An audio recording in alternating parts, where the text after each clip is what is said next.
fatura aí no mês aí, pronto. Agora até rir, tava risada. Não deu, aí. Vamos lá, amados. Tudo bem, meus queridos? Como nós interpretamos evangelhos, tendo essas bases aí, no mínimo essas bases, tá? Como nós interpretamos as epístolas. Então, os evangelhos nós interpretamos trazendo essas informações, tendo essa compreensão, e são relatos históricos. Os evangelhos não são biografia de Jesus. O que é uma biografia? Conta a história da vida, né? Não é isso os evangelhos. Os evangelhos contam, são narrativas a respeito da obra, natureza obra de Jesus, certo? Então necessariamente não quer contar a sua biografia. Lógico que tem a biografia dentro dos evangelhos, mas não é o propósito, não. O propósito é apresentar Jesus. É por isso que eles são chamados de evangelistas, que apresentaram o evangelho. O evangelho basicamente é um anúncio das boas novas. Quais são as boas novas? As boas novas é que o Salvador nasceu. O Salvador, ele nasceu, foi Lucas, né, trazendo isso aí bem lá nos seus primeiros capítulos, se não me falha a memória. O Salvador nasceu, então os anjos vieram, se alegraram, cantaram. Essa é a boa nova, Jesus nasceu, o Salvador nasceu. Esse é o chamado Evangelho, que me parece que é uma mensagem que não está muito pregada. Paradoxalmente, né? O Evangelho é pouco pregado nas igrejas evangélicas. E as igrejas evangélicas que deixam de pregar o Evangelho, ou deixam de ser evangelísticas, daqui a pouco também deixam de ser evangélicas. Seria correto dizer que os evangelistas deveriam pregar os evangelhos?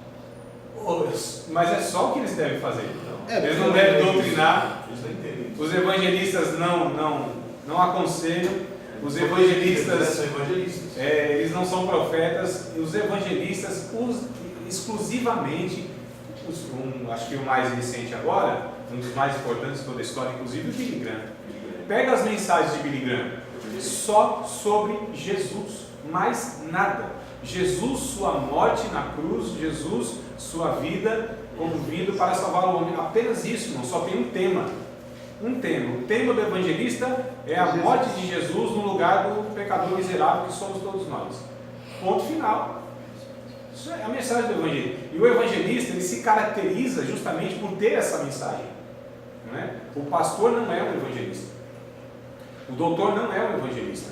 O profeta não é o evangelista. O apóstolo não é um evangelista. Apesar que o apóstolo, ele tem a mensagem do evangelista, mas ele tem aí outro aspecto ministerial. Ele já é mais um desbravador, pioneiro, vai em lugar onde Jesus ainda não foi anunciado. A gente vai ver isso aí, inclusive essa diferença de ministérios aí, me parece que daqui duas matérias, né? Então na matéria próxima, a outra, eclesiologia, a gente vai ver então aí sobre a função desses obreiros, aí, desses ministros de Deus. Não, boa propaganda, se foi disso os obreiros devem interessar bastante, né?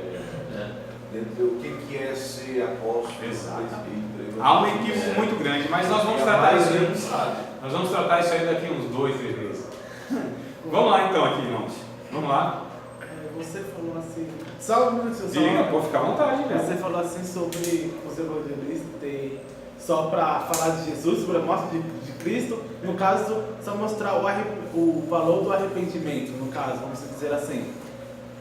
E quando você quer pregar sobre um assunto e Deus praticamente leva você para outro assunto? Que nem teve muitos casos que o meu amigo falou assim: hoje eu vou pregar sobre Davi, vamos dizer sobre Davi. Mas no meio da Mas o espírito naquela hora entendeu? Tipo assim, ele começou, foi, mas terminou a mensagem, ele fugindo do que ele queria pregar, trazendo para um lado de salvação de Cristo. Amados, não acontece. Porque tipo assim, sim, entendi. Como é amigo, não tem por que mentir. E ele falou assim, e puxou o assunto, e tipo assim, a mudou, saiu o foco de Davi, entrou em Cristo e foi em Cristo, aí entrou um monte de coisa. Aí tipo assim, saiu do foco. A gente fala que fez a salada santa, né? Um pouquinho de sal e azeite, não pode faltar na salada. Sábado passado, desculpa, eu lembrei daquele dia que o senhor, no começo das aulas de hermenêutica, do Bom Samaritano, ele falou da Bíblia toda, mas não falou da mensagem. É o VCC. Isso, o senhor trouxe até um exemplo. Aí, sábado passado, lá no culto da igreja, que foi o culto da semana, aí o o pregador lá, que levou, nunca tinha visto ele lá. Ele mesmo se titulou lá na hora que ele estava pregando, cheio do fogo, porque era o pregador da bênção, né? Aí o texto que até hoje, eu anotei, era Apocalipse 14:8. Ele só leu o texto. Aí daí ele foi na Bíblia inteira. Saiu fora do texto e não voltou nunca mais. Ele entendeu Falou, essa matéria. Vamos, amados, falar sobre esse aspecto na matéria próxima, que é a homilética e tal. Voltando aqui, eu não sou a quarta pessoa da Trindade, eu não tenho onisciência. Então, eu sei muito bem que Deus tem os seus caminhos, Ele é soberano, e eu acredito que de vez em quando Deus ele pode mudar a mensagem que o pregador estava intencionando. De vez em quando. Isso eu chamo de exceção. O problema é quando acontece quase que toda vez que o pregador, eu ia pregar tal coisa e tal, e Deus mudou, mas toda vez Deus mudou. Que Deus é esse, irmãos? Que não pode mover o coração dessa pessoa para justamente preparar a mensagem que Deus queria. Não é? Então é possível, uma vez ou outra, claro que é, Deus é soberano. Ele faz o que ele quer, ele pode mudar sim a mensagem, não tem problema. O meu problema é quando isso acontece, né, Eu acho que direto. encaixa na onisciência, né? É. Se Deus ele sabe quem vai estar ali e o que cada um está passando, ele Isso. pode preparar a palavra com antecedência. Mas aí dá um ar de espiritualidade, né? Que Deus falou com ele, então aquela mensagem é de Deus. Quer dizer, mas calma aí, então esse camarada não teve, se ele teve comunhão para ter esse feeling de Deus, esse feedback de Deus assim, essa inspiração de Deus naquela hora, por que esse camarada não teve quando estava preparando a mensagem, quando leu a mensagem, quando estava... O que aconteceu? Ele jejuou só no dia do culto, não Então- ele preparou os cultos. Então assim, amados, eu entendo que de vez em quando Deus pode fazer isso, não tem problema nenhum, né? Deus é Deus. Agora, quando isso se torna frequente, eu fico desconfiado, porque atribui tudo que é desorganizado a Deus. É complicado esse negócio. Mas vamos voltar aqui, que não é o caso específico. Não sei o que ele está falando sobre isso. Ele levantou a questão, porque nós estávamos falando sobre... Ah, tá. Sim, mas não estava sobre o quê, mano? Me volte aqui na inspiração. Tu perguntou por quê? Sobre evangelista, evangelho. O evangelista, tá bom. Os evangelhos, então, e a mensagem do evangelista é esta, então, né? Falar sobre os evangelhos, unicamente sobre os evangelhos, tá certo? O evangelista, né? Mas o pregador, necessariamente, ele não é um evangelista, né? O pregador é o expositor da palavra de Deus. O pastor é um expositor, o evangelista é um expositor, o profeta é um expositor, o apóstolo é um expositor, o mestre é um expositor. Então, esses 5 ministérios, eles lidam com a exposição da palavra de Deus. O diácono também pode ser um expositor, não tem problema.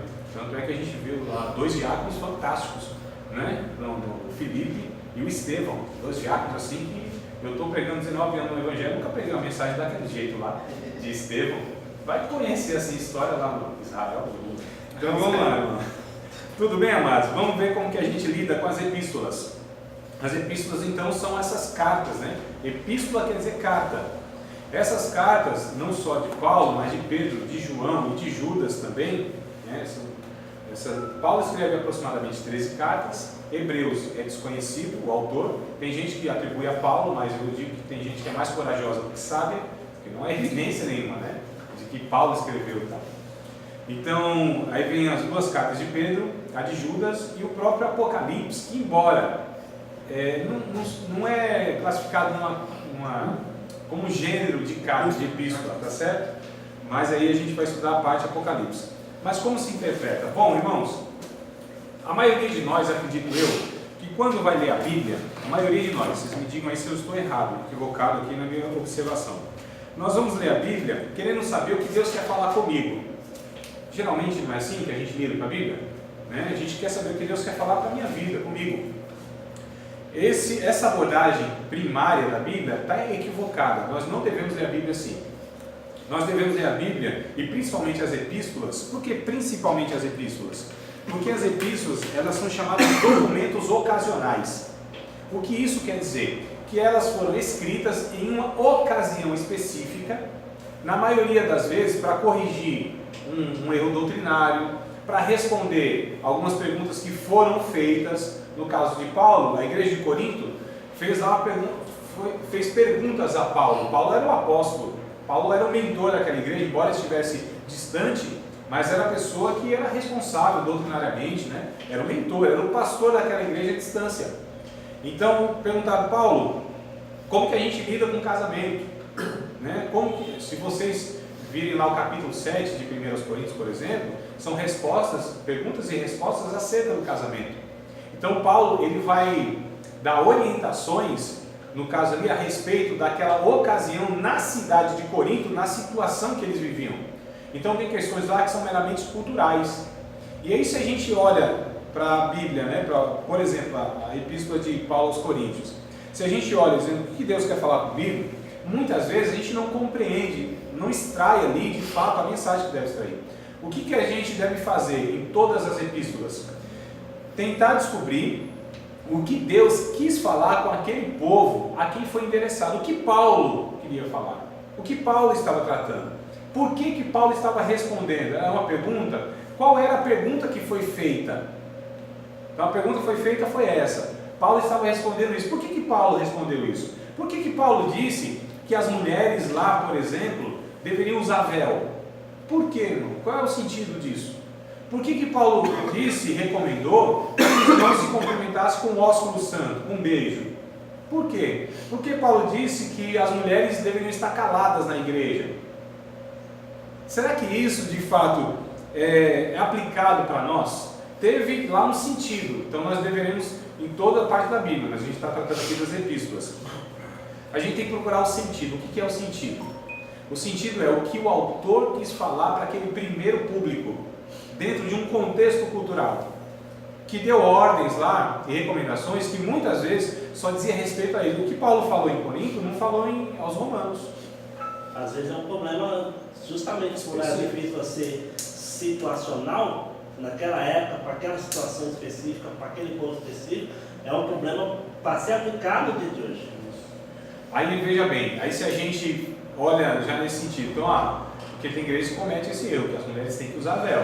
Mas isso é uma doutrina, isso Paulo deu como recomendação para a igreja, né, em todos os tempos, ou foi para a igreja naquele contexto?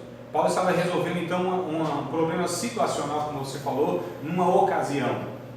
Ah, mas calma aí, André, então as epístolas não servem para nós? Não, eu estou dizendo que há pontos que não servem mais para nós, serviu naquele momento. E aí a gente precisa ter todo esse conhecimento. A gente tem uma dificuldade de lidar com isso, né?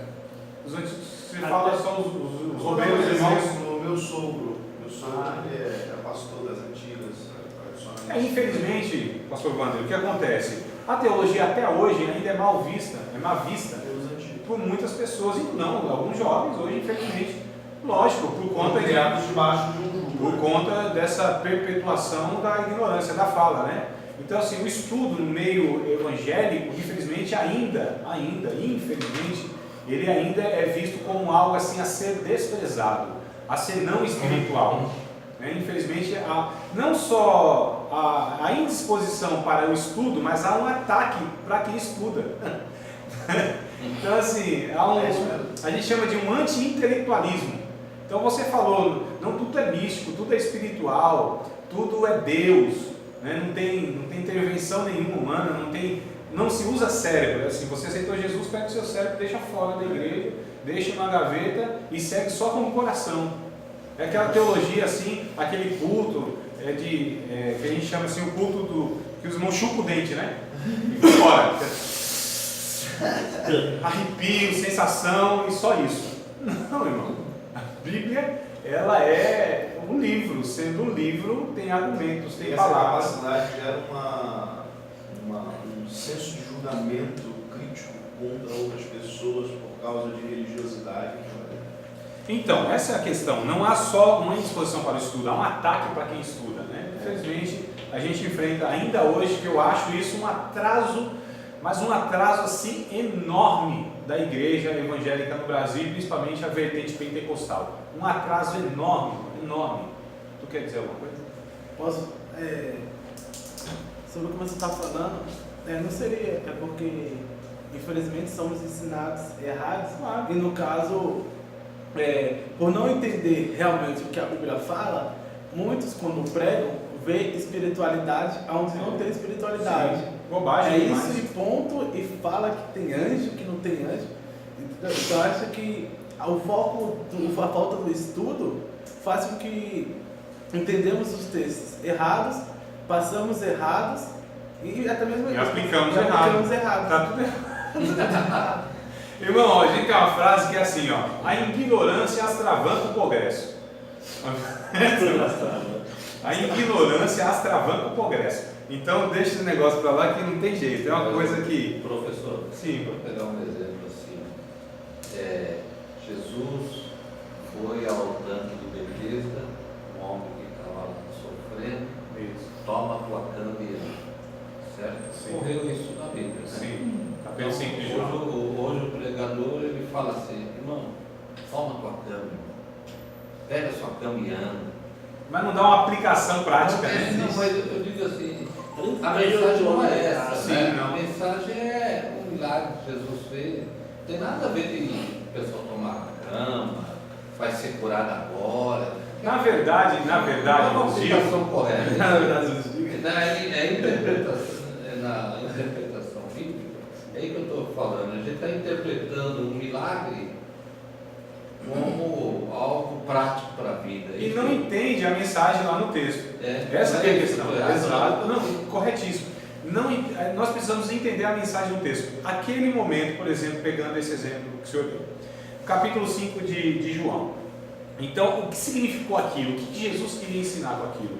Por que João trouxe daquele relato daquela forma? O que ele quer ensinar nesse trecho bíblico? Qual é a mensagem de Deus ali, naquela ocasião, para aquele povo? Ah, a mensagem é essa, essa, essa. Tudo bem. Descobrimos o sentido. E que significado tem para mim isso? Né? Olha só, então a gente precisa ter esses olhares e a gente precisa ter essas perguntas respondidas. Voltando para as epístolas, que elas são um pouco mais complicadas nesse sentido, os evangelhos, como são narrativos, então a gente lida diferente. Mas as epístolas, elas têm complicações, por quê? Porque elas vão lidar com recomendações, ou ordens, ou mandamentos dos seus escritores, para uma ocasião específica que ficou naquela cultura, naquele momento. Mas o nosso desafio é identificar então o que é e o que não é para nós, dentro da epístola, das epístolas. Então, por exemplo, essa questão do véu não serve mais para nós. Aí a gente precisa entender a cultura. Por que Paulo deu essa recomendação? Ora, quando a gente recorre à cultura, quando a gente estuda especificamente a cidade de Corinto, nós sabemos que lá tinha muita prostituta. Que andava sem grana, cabelo. E as prostitutas, não era que era prostituta mesmo de cabaré, né? De bordel e tal. Não era. Prostitutas chamadas de cultuais. Prostitutas que elas eram quase que sacerdotisas de templos. Havia no ritual, claro que havia, nos rituais, orgias, né? Elas tinham relações sexuais, mas isso fazia parte de uma liturgia pagã. Então não era aquela prostituta de esquina de rodar a bolsinha, mas eram prostitutas. E elas raspavam a cabeça. E essas pessoas, inclusive, essas mulheres foram se convertendo, né? Então era necessário o véu, inclusive, para estar... que ela se converteu. Exato, e para ela não ser tida mais como prostituta aos olhos das pessoas. Então assim, havia o ósculo santo era uma prática comum judaica também. Então não tem problema. Agora hoje tem que se cumprimentar o outro irmão com o ósculo santo? Não, irmãos, não é uma ordenança da igreja em todos os tempos. Foi naquela ocasião. Por exemplo, vamos pegar aqui a ceia.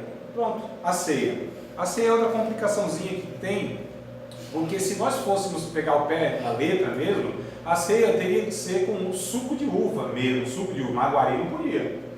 Tá certo? Maguari não Uma podia. amassada. Qual que usa lá, irmão? Qual é a marca? Maguari. Aurora. Aí, faz um mexendo. Garrafa com litro e meio. E o pão? Deveria ser um pão Em alguns sem lugares fermento. Não é? Agora, era o que era usado lá. Mas isso tem representações, na verdade. E se não for? E era um pão só. Mas como que a gente tem um pão só no meio de uma congregação com 600 membros? Que pão vai ser esse, irmão? Né? Então, assim, a gente precisa... 10 mil, né? Então, como que a gente vai ser? Que tamanho de pão é esse? Quem vai partir esse trem? Vou chamar o Hulk para partir esse negócio. Mas assim, a gente precisa prestar atenção nesses detalhes. Então, as epístolas, elas precisam ser estudadas uma a uma. Precisa ser respondidas essas perguntas. Então, a quem foi? A cidade de Tessalônica? Tá bom. Os irmãos lá em Tessalonicenses, qual era a dúvida deles? Qual é a dificuldade? O que Paulo está combatendo ali? O que Paulo está exortando? O que Paulo está instruindo? Quais são as dificuldades daquela igreja? Porque cada carta é direcionada a uma igreja, a não ser as cartas pastorais, 1ª, 2ª Timóteo e Tito. Então é endereçada a uma pessoa, ao presbítero, né? O presbítero lá em Éfeso, o presbítero lá na ilha de Creta, que é o Tito no caso. Então são cartas chamadas de pastorais. São instruções para obreiros, especificamente. Não serve para quem não é obreiro? Não serve, mas ele tem recomendações específicas. Mas pegando então as outras epístolas, que são as epístolas as paulinas e as chamadas gerais, que é Tiago e tal, universais, né? Como que a gente olha, como que a gente interpreta? É nesse olhar onde a gente precisa saber.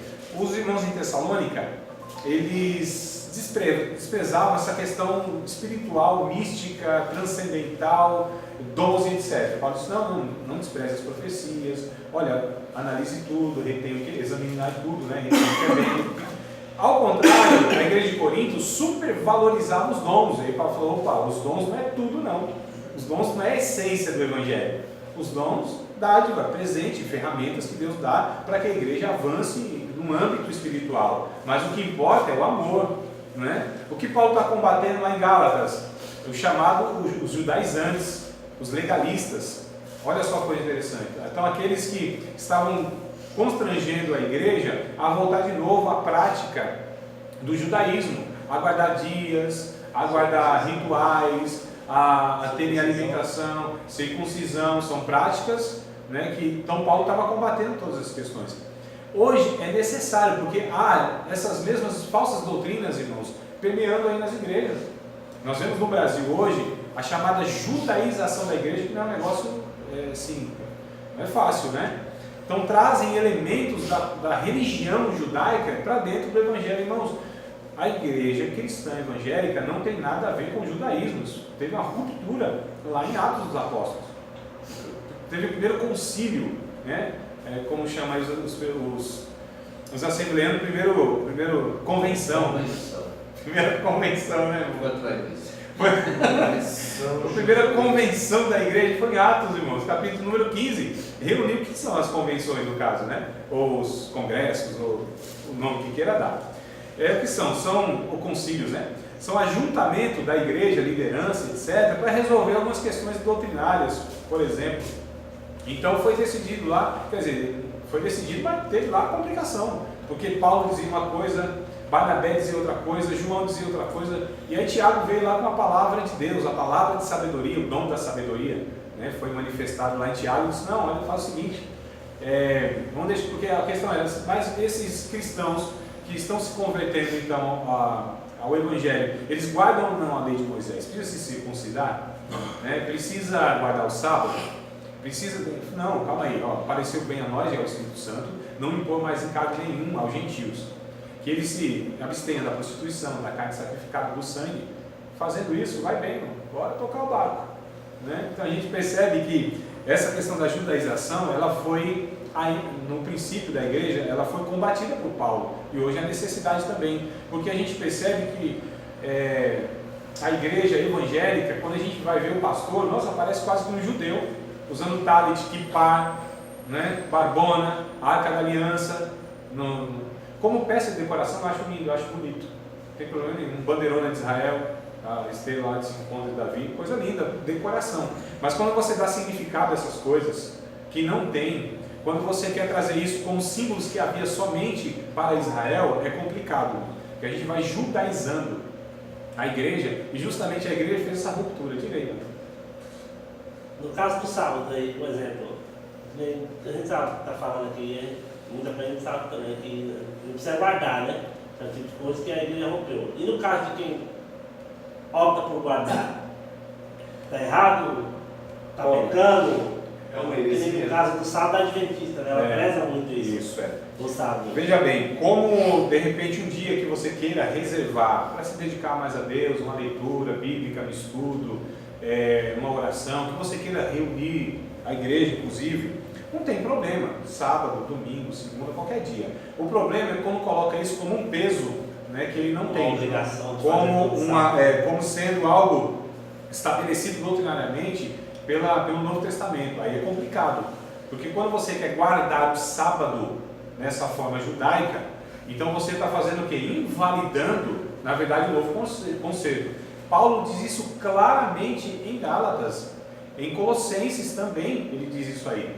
Porque vocês querem guardar sábados, dias, meses, a questão de dietética também, de alimentos e tudo isso aí, fazendo essas coisas, vocês estão invalidando a obra de Cristo. É isso que ele diz claramente, no mínimo dessas duas passagens que eu lembro, Colossenses e Gálatas. Então essa que é a complicação. Não é reservar um dia para estudar, ler Bíblia, orar, louvar a Deus, não é isso. Porque até também você acaba sendo um pouco negligente e errado, porque você vai a semana toda. Aí você quer jogar também tudo pro sábado. Você teve uma vida, uma semana toda errada, não. Sábado é o dia do Senhor. Mas vamos tomar, dia Davi, não vamos deixar esse extremo. Vamos tomar a questão que de repente a pessoa lá, de fato, ela vive uma vida aí de segunda ou de domingo a sábado, né? De domingo a sexta, essa vida tal que ela se esforça cristã dando testemunho. E o sábado ela faz isso, mas se coloca esse peso, aí que é o problema, porque já fere uma questão doutrinária. E Paulo, isso é o judaísmo, é você querer trazer de novo as regras do judaísmo para a convivência cristã, e isso é reprovado pela Bíblia. Paulo reprova isso, né? Jesus falou sobre isso no Evangelho, Paulo falou em Colossenses, em Gálatas foi escrito todo Gálatas, uma carta para combater o legalismo. Então essa é a questão, essas questões doutrinárias. Então serviu aquele tempo para quê? Para isso. E hoje serve? Não serve. Por que não serve? Por conta disso. Quando eu falei do Tessalonicenses, então Paulo está combatendo alguma coisa lá que não está em Corinto.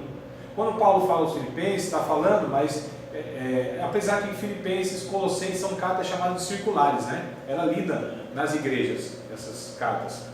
Mas algumas são específicas. E é nessa atenção que a gente tem que ter quando a gente trata com as epístolas. Tiago. Quando a gente lê Tiago, a gente fala assim, mas Tiago parece estar ensinando o contrário do que Paulo ensina em Romanos, por exemplo. Romanos é a carta mais teológica de Paulo. Se nós não tivéssemos, irmãos, nenhuma carta de Paulo, doutrinariamente falando, se tivéssemos só Romanos, já daria conta para falar de toda a doutrina essencial na vida cristã. Expiação, salvação, divindade de Cristo, depravação humana, está tudo ali em Romanos. É a carta mais teológica, profunda de Paulo. Tão profunda que ele mesmo disse, agora nem eu estou entendendo mais nada desse negócio, capítulo 11. Ó, profundidade da riqueza, da sabedoria de Deus. Corta o assunto e pronto, e vamos embora. Nem eu estou entendendo isso aqui, porque na verdade, irmãos, os autores, alguns pontos, eles escreviam, mas não quer dizer que eles entendiam profundamente de tudo aquilo que eles estavam escrevendo. Não travava também. Paulo dá essa luz para nós aí em Romanos capítulo 11, né, 33. Ele vai, no tema no caso da eleição, predestinação, ele vai dizer, Romanos 9, 10, no finalzinho do 11 ele corta o assunto, ele não crava. Eleição, né? Que negócio complicado, né, irmão? Eu necessariamente ele não crava, ó. Ponto. Faz 500 anos, ele depende. corta e... Depende, os calvinistas vão falar que sim. Aí Os arminianos vão falar que não. Amados, mas aí é questão da ideologia de cada lado. então, esse que é o problema. Quando a gente olha para a Bíblia, o que tem atrás de cada olhar nosso? Tem lentes, não tem? Essas lentes, nós chamamos de lentes porque tem um olhar. Então eu trago um olhar segundo a minha tradição religiosa. Os pentecostais, a maioria, são arminianos. Aí eu trago uma frase que o senhor falou no vídeo lá, que é a questão do ponto de vista, que é visto de um lado só. De um ponto. O De um problema ponto, do ponto de assim. vista é que é visto de um ponto. O problema de todo ponto de vista é que é visto de um ponto.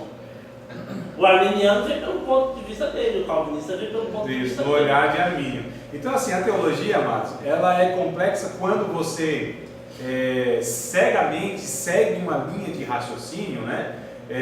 Vinda de um teólogo. Quando o cara tem um guru, um mentor, que é um cara que ele segue, nossa, essa pessoa vai ser limitada, vai cometer erros, porque ninguém é infalível na interpretação bíblica. É por isso que eu disse, nós precisamos ler um bocado de gente, tá certo? E aí extrair aquilo que a gente acredita ser mais adequado que na nossa compreensão bíblica. Nossa, isso aqui teve argumentos mais sensatos, né? Ele trouxe aqui textos, inclusive, que corroborou para esse pensamento. Então aí cada um vai, e a gente vai construindo o nosso pensamento. Talvez hoje vocês pensem uma coisa, a gente acaba esse curso, vocês vão estar pensando de uma forma, mas daqui 4, 5, 6, 7 anos, vocês vão mudar de repente o pensamento que criaram, que concluíram aqui no curso teológico. Não tem problema, a gente está numa construção teológica, desde que não parta para as heresias. até mesmo Calvino, esse pessoal, poderia também ter acontecido isso, porque eles trataram desse assunto, estudaram sobre esse assunto, mas meus dois faleceram muito cedo, não tiveram tempo de trazer mais. O problema, o Davi, é o seguinte, que nem Armínio era tão arminiano quanto os arminianos de hoje. E nem Calvino era tão calvinista como os calvinistas de hoje. Tá certo? O problema é esse, né? É a destemperança. Infelizmente, os cristãos, os evangélicos, não digo só no Brasil, mas no Brasil é onde a gente conhece, convive mais, né? Embora a gente conhece alguns aí de outras partes do mundo, mas a gente percebe que não existe maturidade para dialogar. Não há diálogo, há debate, né? A briga, a ofensa. Não tem a maturidade de você conviver com o contraditório, de que você caminha com o irmão que pensa diferente. É um negócio impressionante. A maioria, ou muitas igrejas que hoje há aqui no nosso Brasil, é fruto de uma cisão por conta, muitas vezes, de uma imaturidade de conviver com o contraditório. Não estou generalizando, estou falando que há muitos casos assim, tá certo? Porque é essa dificuldade, né, que a gente tem de, às vezes, falar, não, você pensa diferente, irmão, eu penso de outra forma, não tem problema, vamos caminhar junto. Martinho Lutero, ele tem uma frase muito interessante que é assim, ó, naquilo que é essencial do Evangelho, aquilo que é essencial, se tirar, deixa de ser Evangelho. Aquilo que é essencial, a gente tem que ter unidade, nós todos temos que pensar de uma mesma forma. Opa, se eu não acredito na Trindade, como é o caso da Igreja Voz da Verdade, que é unicista, então eles são o quê? Eles heréticos, movimento herético, nega a Trindade. Negou a Trindade, irmão, compromete na questão soteriológica, da salvação, tá certo? Então, pensar como pensa a Igreja Voz da Verdade, na verdade, negar a Trindade. Negou a Trindade, você está negando a essência, um ponto essencial da doutrina cristã. Complicadíssimo. Então, não é uma coisa que, não, vamos relevar. Agora, se batiza afogando a pessoa, se batiza com chuvisco na cabeça, tanto faz, irmão. Tanto faz. Essas coisas, o que são essas coisas? Não essenciais. E aí o que o Martinho Lutero diz então? Essencial, unidade. Não essencial, diversidade. Em todas as coisas, caridade. Então temos que viver com amor, né? Com herético a gente não convive, não tem como. Mas com o irmão que pensa diferente, não quer dizer que ele é diferente e está errado. Às vezes o diferente só é diferente. Tá certo? E não é uma coisa que a gente vai assim, acabar a amizade. O que você acredita? Eu acredito no arminianismo, eu acredito no calvinismo, tudo bem. É igual aquela questão, né? Estava um amilenista, um pós-milenista e um pré-milenista discutindo como que ia ser o arrebatamento. Antes da tribulação, depois da tribulação, como que ia ser. Os três discutindo assim, falando, debatendo e tal. Jesus vem e arrebata os três. Um olhando para o outro, você não disse que era assim, não disse que era assim, não disse que era assim. Mas for três salvos, né? Resolvendo tudo aí. Essa é a questão. Salvo. Tá certo? Então tem coisa que a gente precisa prestar muita atenção. Mas isso não exclui a nossa investigação teológica, isso não exclui as regras que nós estamos querendo aplicar para que a gente possa ter esses argumentos que sejam baseados na Bíblia. Baseado mesmo, irmão, tá certo? Não é, olha, eu vou provar na Bíblia que é assim. Outro provou na Bíblia que podia jogar futebol. Então, não é assim. Nossa. Né? Diga, meu irmão. No Líbano, isso que você está dizendo, no Líbano, cristão não conversa com o muçulmano, eles não conversam por causa da religião. Sim. Isso aí eles brigam até com. Eu tenho um colega, até comigo, eles já acham. Eles são radicais, né? Os muçulmanos são radicais, tanto é que tem aquela ala, os xiitas, né? Que são os radicais. Na ala dos evangélicos tem os xaatos. Tem os chatos, meu Deus do céu. Nossa, tem muito. É a ala chata mesmo, né? Gente chata, irmão. Pelo amor de Deus. Mas vamos lá voltar. Então a gente está falando aqui, irmão, sobre as epístolas, né? O que a gente precisa ver então nas epístolas? Olha só. O que pode ser percebido acerca do destinatário. Quando a gente lê lá 1 Coríntios. Quem Paulo está destinando essa carta? Ao povo cristão na cidade de Corinto. Então, a gente precisa saber desse povo, né? De quem se trata os seus problemas, suas atitudes e etc. De quem se trata esses, seus problemas, suas atitudes e tudo. Então, olhando para Corinto, por exemplo, eu tenho que saber a cultura, como que essa igreja vivia nesse contexto. quem eram esses irmãos lá na cidade de Corinto, de onde eles vieram, quais eram as suas práticas, quais os problemas que eles enfrentavam e quais as atitudes que eles tinham. A gente entendendo tudo isso vai facilitar o porquê que Paulo dá uma recomendação A ou B, tá certo? Na ocasião. Mas qual versículo que é? Do que, mano? Não, tá lendo no livro. Não, eu estou comentando aqui sobre. Tá. Só estou pontuando. Não tem versículo nenhum. Eu estou comentando no geral. O versículo é quase a última das coisas que a gente vai tratar. Né? Então, as atitudes do escritor, a gente precisa levar em conta. Então, Paulo, quais as atitudes de Paulo a escrever? Né? O que ele intencionou em corrigir nesse ponto, nesse ponto, nesse ponto, nesse ponto? O que o capítulo 1, 2 e 3 Paulo está tratando?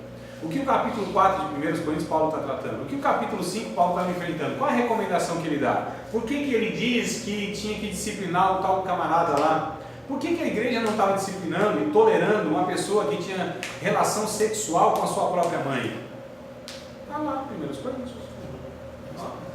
Olha só o que a igreja de Corinto estava enfrentando, irmão.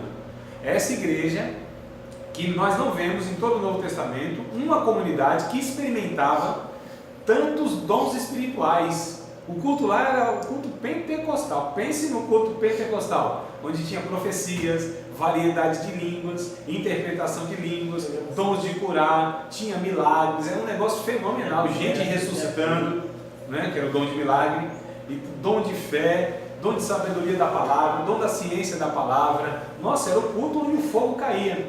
Mas esta igreja vivia de uma forma carnal, vivia de uma forma, nem entre os gentios, eles viam tal escândalo, como que alguém tivesse relação sexual com sua própria mãe, estava morando com a própria mãe como se fosse mulher, que era madrasta na verdade, mas não deixa de ser, né? A mulher do seu pai e tal. Então, olha o que Paulo está enfrentando aqui, olha a igreja que ela está enfrentando aqui, os irmãos processando os outros irmãos, por conta lá de um negócio mal feito. Né? Tinha pessoas lá que enchia a cara, entornava o barril mesmo, o caneco, se embriagava, ia para a ceia ainda, tomava a ceia. E Paulo vai dizer assim: calma aí, vocês acham que eu vou louvar a atitude de vocês? Vocês estão se reunindo é para pior, não é para melhor? Cada um, quando come a sua própria ceia, faz o que? Não discerne o corpo de Cristo. É por isso que tem muitos que dormem. Dormir é uma expressão, é um eufemismo, né? Na verdade, Paulo está usando, mas morria, porque ele está morrendo, literalmente. Né? Alguns que dormem, outros estão enfermos. Paulo ele vai dizer: vocês não estão discernindo o corpo de Cristo. Que ceia é essa? Isso não é ceia, isso é a condenação. Vocês estão se reunindo para se condenar a si mesmo. Vocês estão comendo a ceia e indo para o inferno. Então, percebe a problemática que Paulo estava enfrentando? E a atitude de Paulo, então, havia divisão na igreja. Um preferia, nossa, se fosse Paulo pregar, louvado seja o nome do Senhor, eu vou no culto. Agora, se é Pedro, não vou, mas o outro ia. Mas se é Apolo é o cara que traz assim um negócio, né? Aquele eloquente, aquele pregador e tal. Não, nem Paulo, nem Apolo, nem Pedro, eu sou de Jesus. Essa parece que era o pior grupo que tinha lá, de Jesus ali. Qualquer semelhança não era coincidência nas nossas igrejas, né? Qualquer semelhança, né? Hoje isso não acontece. Não, jamais. Essa panelinha, essa imaturidade, infantilidade, né? De ter divisões. Isso, o que é isso? Você acha que acontece? Então olha só, se acontece e tem semelhança, como Paulo tratou isso? Aí sim, Paulo tratou isso, mas isso tem aplicação para a nossa igreja? Há uma situação semelhante à que tinha na igreja de Corinto? Então como Paulo tratou? E a gente pega os princípios que Paulo usou para corrigir isso. E a gente vai doutrinando e tratando e discipulando, ensinando as pessoas a partir de Paulo ensinando lá aos Coríntios. Então já não é uma questão cultural, já não diz respeito apenas àquele povo naquele contexto. Mas nós descobrimos primeiro o sentido e agora nós estamos extraindo o significado. Deu para compreender essa parte? Sim. No estudo da palavra, vocês percebem que a gente já vai tendo esses passos automáticos, né? Ou seja, a gente está se preocupando sobre o autor, o destinatário, as suas problemáticas, as suas atitudes. Nós identificamos tudo isso. Aí o que a gente faz? Assemelha isso a alguma ocasião na nossa vivência comunitária de hoje. A semelhança pode ser extraído do que Paulo ele orientou lá? Pode, então a gente vai usar isso, porque o valor de princípios está lá e pode ser aplicado para nós hoje. Tá certo? Tranquilo? É assim que a gente deve lidar, irmãos. Então, as atitudes do escritor. quaisquer informações mencionadas quanto à ocasião específica da carta, né? Qualquer informação lá vai ajudar. E as divisões lógicas da carta. Então, quando a gente pega, por exemplo, Paulo, estou pegando o 1 Coríntios como um exemplo, poderia pegar qualquer outra epístola, Romanos, por exemplo, tá? Mas estou pegando 1 Coríntios. Então, tem divisões, tem blocos numa carta. Então, capítulo 1, capítulo 3, por exemplo, Paulo vai tratar sobre essas divisões, né? Sobre essa carnalidade de ter preferência de um para outro. O capítulo 4, então, ele vai quase que dar um desfecho. Olha, eu peguei Apolo e eu para dar esse exemplo, para que vocês não possam ir além do que está escrito, né? Se dividindo na preferência de pregadores. Quem é Apolo? Quem é Paulo? Se não ministros a qual Cristo usa, né? Então, Apolo, eu plantei, Apolo regou, mas é Deus que dá o crescimento. Então ele vai trabalhar essa questão dessa imaturidade, dessa preferência e tal. Capítulo 5 já é essa questão de disciplina mesmo. Como que se faz então com essa pessoa que não quer se arrepender? Quem quer se arrepender a gente trata, mas quem não quer, há atitudes lá que ele pega que são radicais até a ponto de expulsar a pessoa da igreja. Opa, mas cuidado, hein? Vamos ver se sobre essa recomendação, ou sobre essa atitude, Jesus falou em outro lugar, outro apóstolo falou em outro lugar. Tem sim, Jesus falou lá no capítulo 18 de Mateus, sobre a disciplina eclesiástica, como são os passos que tem que dar.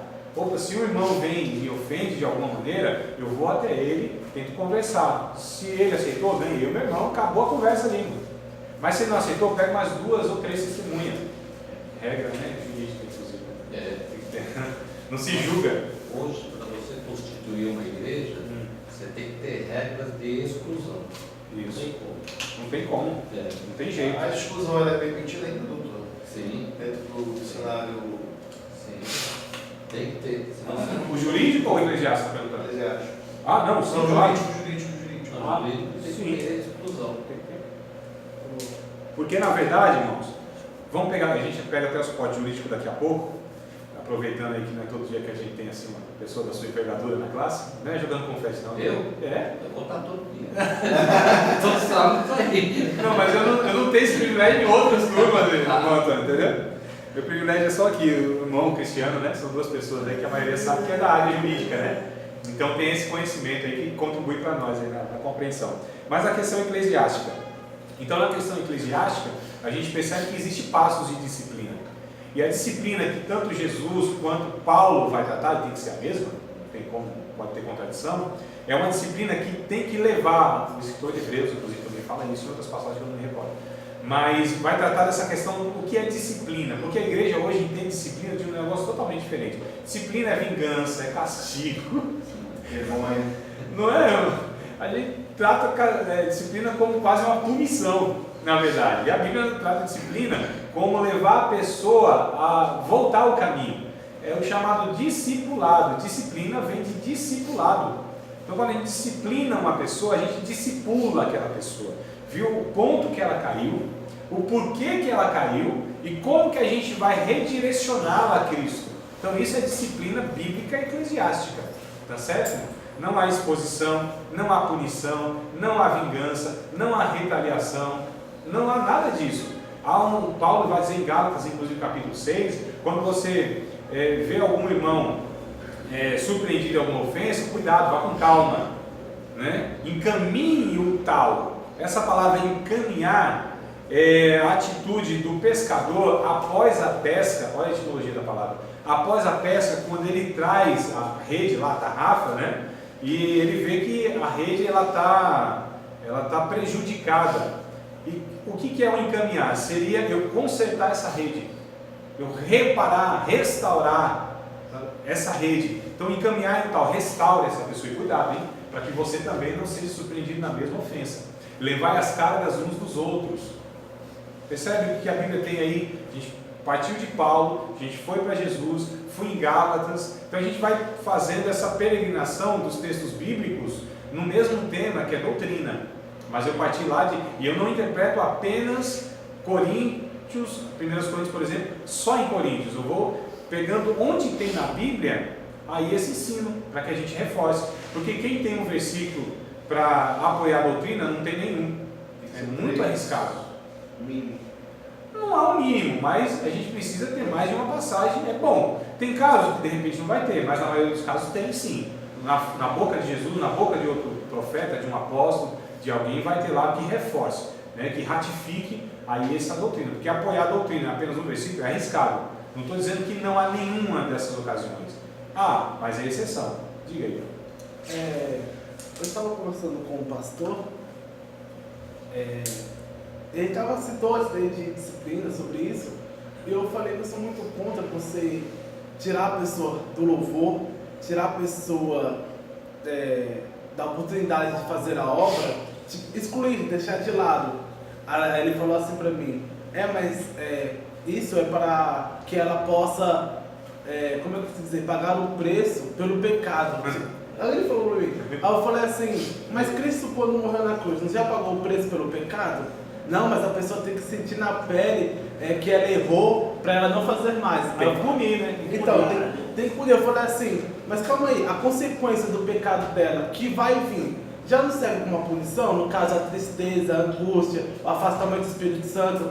Veja bem, Guilherme, estou entendendo. Vou pegar esse gancho aqui, porque, irmãos, nós estamos falando aqui de princípios. Cada caso é um caso. Cada igreja é Na igreja, numa igreja, cada caso é um caso. Quando a gente fala de disciplina, a gente está pegando aqui princípios bíblicos, tá certo? Agora, como isso vai ser aplicado, a forma que vai ser aplicado, aí cada caso é um caso. Eu só fico preocupado quando as pessoas entendem disciplina como apenas um afastamento, apenas uma exclusão de cargo.